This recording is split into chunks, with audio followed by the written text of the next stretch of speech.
Pessoal, boa noite, tudo bem com vocês? Nós estamos aqui hoje para a nossa terceira videoaula da nossa matéria Clínica Médica. Nós vamos falar hoje um pouco da continuidade, na verdade, falando sobre os sistemas. Hoje nós vamos falar um pouco sobre o sistema cardiovascular, o sistema endócrino e o sistema músculo-esquelético. Espero que vocês aproveitem a aula. Nessa aula nós vamos dar uma introduzida no sistema circulatório, falando um pouco das suas funções e as estruturas que o compõem. O sistema cardiovascular, ele também pode ser chamado de sistema circulatório. E para entendermos um pouco sobre a importância do sistema cardiovascular no nosso organismo, nós vamos falar um pouco sobre o metabolismo celular. Mas como assim, Juliana? Por que metabolismo celular se a nossa matéria é sistema cardiovascular? Todos nós sabemos que para sobreviver a gente precisa, de oxigênio, a gente precisa respirar. Quando a gente inspira, a gente puxa o oxigênio. E esse oxigênio, ele vai para as células do nosso corpo, porque é o oxigênio que garante energia para o nosso corpo.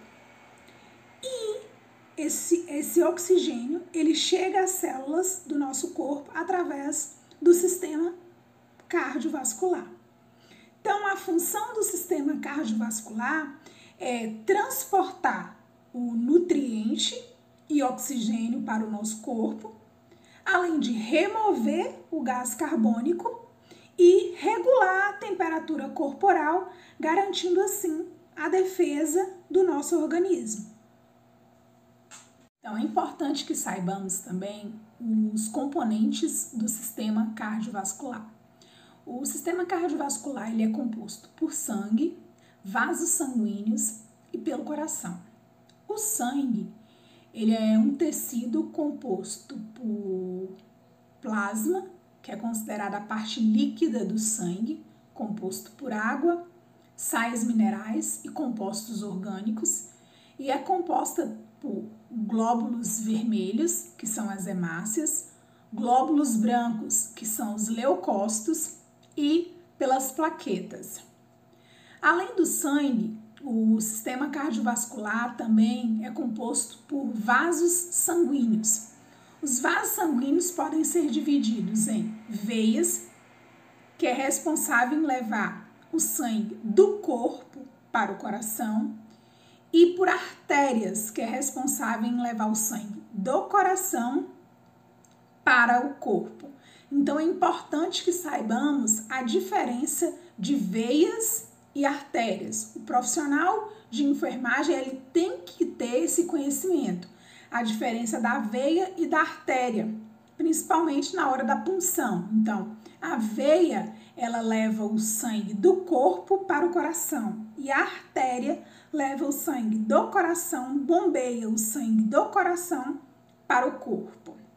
Além disso, nós também temos o coração, que é um órgão muscular capaz de realizar a contração. Então, a gente costuma dizer que o coração tem aquele ritmo, tá-tum, tá-tum. Então, a gente considera como sístole e diástole. Então, diástole consiste no relaxamento do coração. É o momento em que o coração se enche de sangue. Então, faz o relaxamento do coração. E a sístole consiste na contração do coração. É quando o coração ele contrai. Então, esse relaxar e esse contrair que o coração faz é o momento que a gente fala do tá-tum, tá-tum. Então, diástole é o relaxamento, é o momento em que o coração se enche de sangue. Sístole é o momento que o coração contrai para bombear o sangue para o corpo. Além disso, também, nós temos a pressão arterial. Então, pressão arterial consiste na força que o sangue faz na parede da artéria para ejetar sangue para o corpo. Então, o coração sai, ou o sangue sai do coração, então ele faz uma pressão durante a sístole, então ele relaxou na diástole, ele contraiu na sístole, então ele faz uma pressão grande pela artéria para poder bombear o sangue para o corpo. Então, essa pressão, essa força que o sangue faz na parede da artéria, que a gente chama de pressão arterial. É como se a gente pegasse uma mangueira, para exemplificar, é como se a gente pegasse uma mangueira e a gente colocasse o dedinho na ponta da mangueira e fizesse aquela pressão grande. É a mesma coisa que o coração faz na hora de bombear o sangue. Falando um pouco sobre a dinâmica da circulação, o sangue ele chega ao coração do lado direito do coração, pela veia cava inferior e a veia cava superior. Esse sangue ele é um sangue pobre em oxigênio e rico em gás carbônico. Da veia cava ele se direciona ao átrio direito, em seguida vai para o ventrículo direito e é direcionado à artéria pulmonar, onde vai ser encaminhado para os pulmões. Lá ele deixa o gás carbônico, que vai liberar para o meio externo, através da inspiração, e novamente ele recebe o oxigênio, que vai ser devolvido novamente às células. Nos pulmões acontece a hematose, que é a troca gasosa, ele deixa ali o gás carbônico e recebe o oxigênio. O sangue ele entra novamente no coração através das veias pulmonares. Então, esse sangue que chega do lado direito do corpo e entra nos pulmões para que aconteça a hematose, esse processo de chegada no coração do lado direito e o sangue entrega aos pulmões, essa circulação a gente caracteriza como pequena circulação. Daí ele volta ao coração através do átrio esquerdo, então ele sai das veias pulmonares de volta ao coração, aí ele passa pelo átrio esquerdo, que vai para o ventrículo esquerdo. O ventrículo ele se contrai e o sangue é ejetado com força na artéria aorta, que é a maior artéria do nosso corpo, e a partir daí o sangue ele vai chegar a todas as ramificações do corpo. Pense a artéria aorta como uma árvore que vai se ramificando em pequenos ramos. Esses ramos nós chamamos de capilares, e vai se ramificando, ramificando em vasos bem menores, que são caracterizados os capilares. Os capilares, eles deixam nas células o oxigênio e o nutriente e recolhe novamente o gás carbônico para levar de novo para o coração, para que aconteça novamente a troca gasosa. Então, os capilares eles vão se reunindo em vasos cada vez maiores até formar a veia.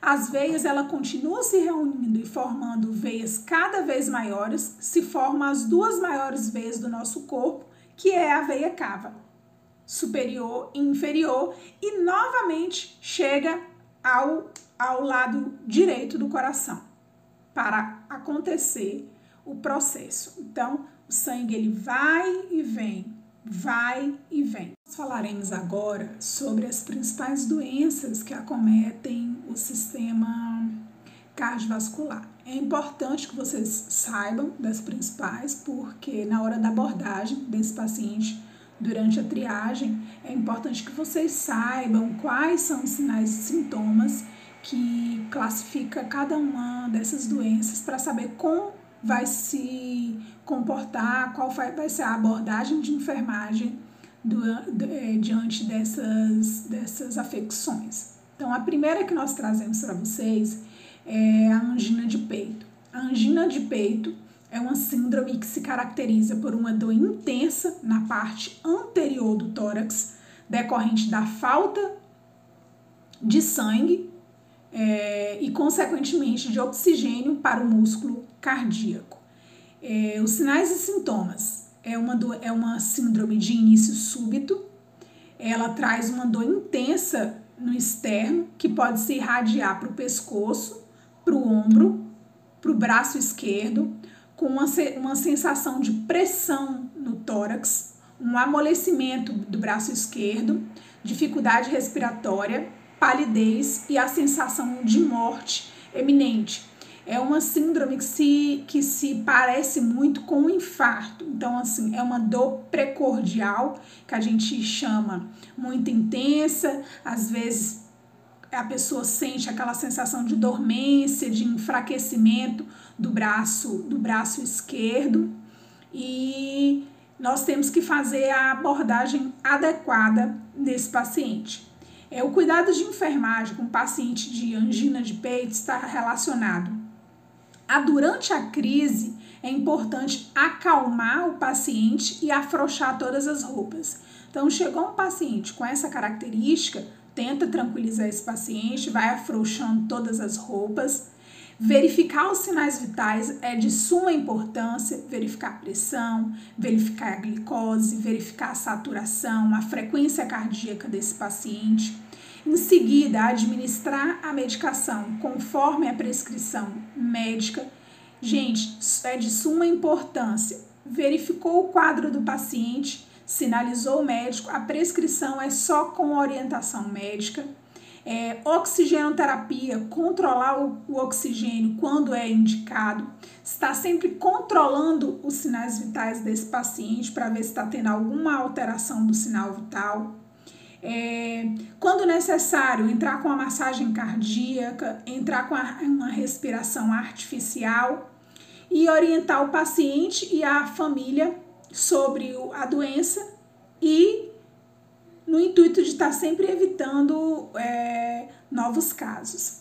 Nós temos também, na sequência, o infarto agudo do miocárdio, que é uma necrose isquêmica de uma área músculo-cardíaco ocasionado pela obstrução parcial ou total de uma ou mais artérias. Então, a gente costuma dizer que o infarto constitui na morte de uma área, que a gente necrose, é a morte mesmo de uma região do coração.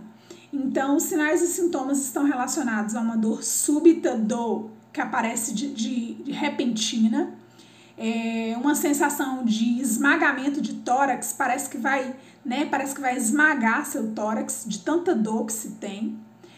Acontece uma hipotensão, né? Cai a pressão desse paciente, normalmente ela cai, dá muita sudorese, o paciente transpira demais, fica pálido naquela sensação com os lábios meio que esbranquiçados, apresenta náusea, vômito, uma dificuldade respiratória, as pontas dos dedos ficam arroxeadas, que a gente costuma chamar de cianose, e pode acontecer uma parada cardíaca ou parada respiratória. Existem muitos pacientes que confundem como se fosse gases normalmente, né? Aquela sensação de como se fosse gases.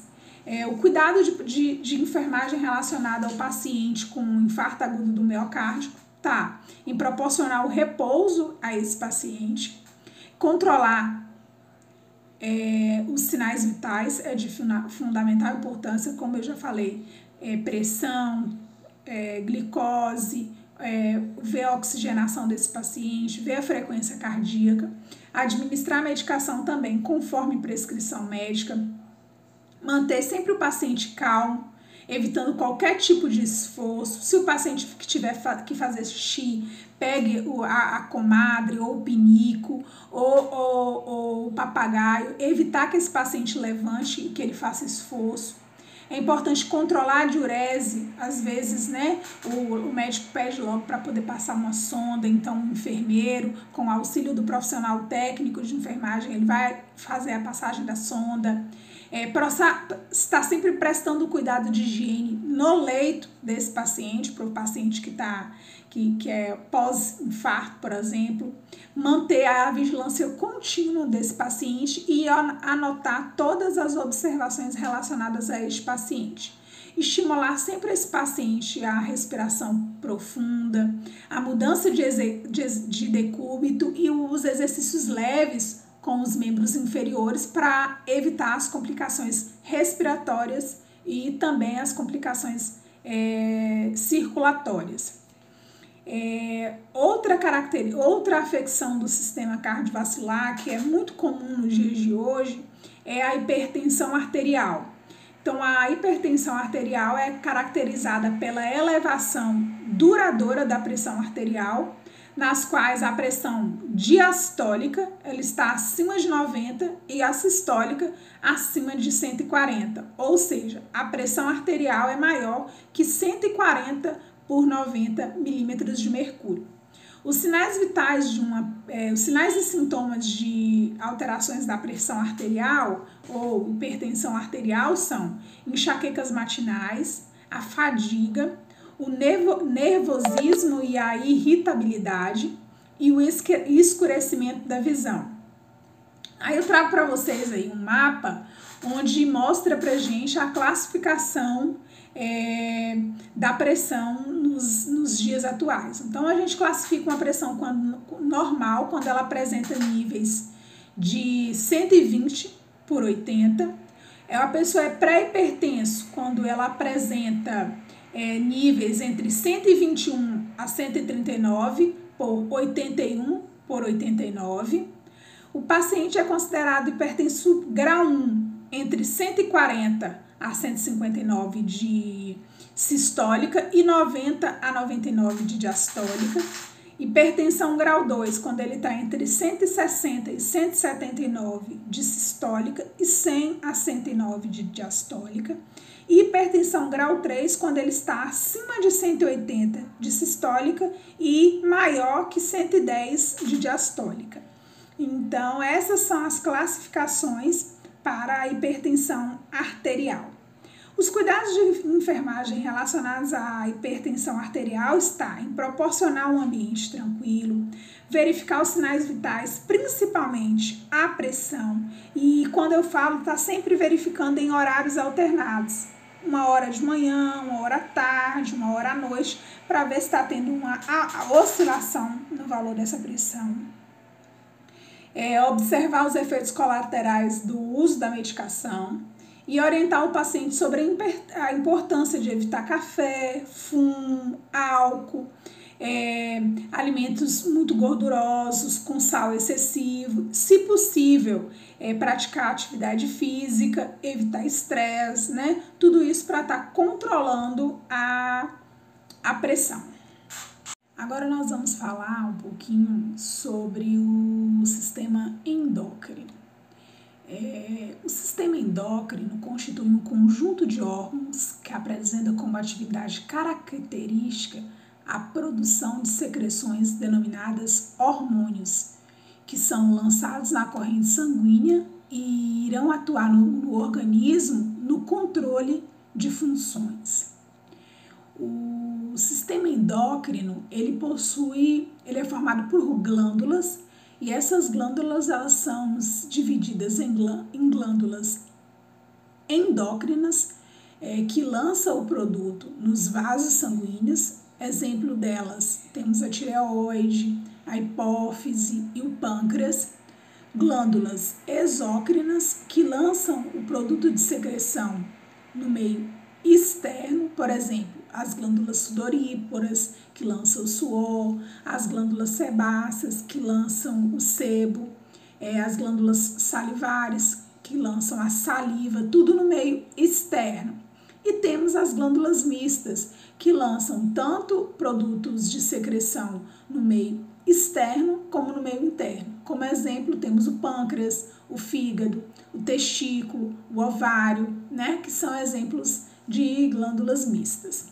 Nós vamos falar um pouquinho sobre as principais afecções endócrinas, quais as principais doenças relacionadas às alterações hormonais. A principal delas é o hipotireoidismo. O hipotireoidismo constitui na diminuição da função da glândula tireoide ou diminuição da produção dos hormônios T4 e T3. Os sinais e sintomas mais característicos dos pacientes que possuem o hipotireoidismo é o cansaço fácil, a queda de cabelo, unha fraca, normalmente a pele é bem seca, existe uma dormência e um formigamento nos dedos, a pessoa apresenta rouquidão e distúrbios menstruais frequentes. Os cuidados de enfermagem relacionados ao paciente com o hipotireoidismo é o apoio psicológico, né, que todo paciente com alguma doença hormonal precisa, observações da depressão respiratória e da sonolência profunda, como é uma coisa muito comum, você vai estar sempre monitorando essa sonolência, essa depressão respiratória desse paciente. Manter o paciente sempre bem agasalhado, evitar bolsas de água quente, pois o paciente apresenta sensibilidade térmica, então tem que ter cuidado com a temperatura. Observar os sinais de constipação intestinal, que são bem comuns, e orientar quanto ao uso diário da medicação. Mesmo para o paciente que não esteja em crise do hipotireoidismo, o paciente ele tem que tomar a medicação dele com prescrição médica, né, regularmente. Então, cabe ao profissional sempre estar orientando com relação a isso. Outra doença hormonal bem comum é o hipertireoidismo. O hipotireoidismo é a diminuição da função da glândula tireoide, né? É a diminuição da produção dos hormônios. E o hipertireoidismo é a atividade excessiva da glândula tireoide. Os sinais e sintomas mais característicos é o nervosismo, ataque cardíaco, a intolerância ao sudorese, rubor, tremores leves nas mãos, aqueles olhos bem esbugalhados que a gente chama, e o aumento do volume da glândula. Os cuidados de enfermagem relacionados ao paciente com hipertireoidismo é proporcionar um ambiente calmo, tranquilo, sem barulho, um ambiente que seja fresco, né? Trocar as roupas de cama com bastante frequência por conta do excesso de sudorese, ajudar a melhorar a autoestima desse paciente. O paciente fica bem para baixo, então o profissional de enfermagem ele tem como função melhorar a autoestima desse paciente, oferecer uma dieta fracionada e equilibrada, reduzir estimulantes como Coca-Cola, café, álcool, tá sempre orientando o paciente com relação à importância de não fazer uso dessas substâncias, orientar com relação à utilização do colírio, porque como o paciente fica com aquele olho bem esbugalhado, né, aquele olho realmente bem característico, há uma probabilidade de apresentar uma secura ocular. Então, a utilização do colírio vai estar garantindo uma melhora e orientar com relação à continuidade do tratamento. Então, normalmente as pessoas, né, mesmo fora da crise, elas têm que usar medicação regularmente para evitar que essa paciente tenha um quadro imediato se desenvolvendo. Outra característica, né, de doenças hormonais estão relacionadas à diabetes mellitus. A diabetes é uma síndrome de origem etiológica múltipla, decorrente da falta de insulina ou da incapacidade da insulina de exercer adequadas as suas funções. A diabetes ela pode ser do tipo 1, ou que caracteriza pela falta total da insulina, ou do tipo 2, caracterizado pela diminuição da produção da insulina. Os sinais e sintomas mais comuns da diabetes é perda de peso, aumento de glicose na urina, aumento do volume urinário, sede intensa, apetite exagerado, fadiga, fraqueza. Essas são algumas das características do paciente com diabetes. Os cuidados de enfermagem estão relacionados com relação ao paciente tipo 1, que é insulino dependente, o pâncreas ele não produz insulina, então a gente tem que administrar a insulina nesse paciente. Então, cabe ao profissional durante o serviço administrar a insulina. Quando o paciente faz uso regular em casa, ensinar, orientar como é que faz o uso da aplicação, né? Como se aplica adequadamente a insulina. Fazer o teste de glicemia, verificar os sinais vitais com frequência, né? Sempre estar monitorando para ver como é que está a glicemia desse paciente, para ver se está boa, se está alta, se está, né? Para ver como é que está. Paciente também que tem um aparelho em casa, sempre está orientando o paciente como é que faz a verificação, né? Como é que faz a retirada do sangue para que seja um procedimento adequado. Ficar atento sempre, o paciente diabético, a gente tem que ficar sempre atento aos sinais de hiperglicemia, que é aumento, e a hipoglicemia, que é aquela a baixa totalmente mesmo. Então, a gente tem sempre que estar monitorando com relação aos sinais vitais. O cuidado com os pés, é importante orientar o paciente diabético, os cuidados com os pés, cuidado de enfermagem está relacionado ao cuidado com o pé do paciente diabético, verificar se tem algum fungo entre unhas, se tem frieira, tá sempre olhando e orientando a higiene adequada dos pés, a utilização de calçados confortáveis, né, para evitar calos, porque a gente sabe que os pés, qualquer tipo de ferida é porta de entrada para uma infecção que pode levar futuramente a processos infecciosos, levando também, até mesmo a amputações. Orientar sobre a importância do tratamento geral, então a importância de estar utilizando adequadamente a medicação, com orientação médica, sempre estar retornando regularmente ao médico, tá bom? E o cuidado geral com esse paciente.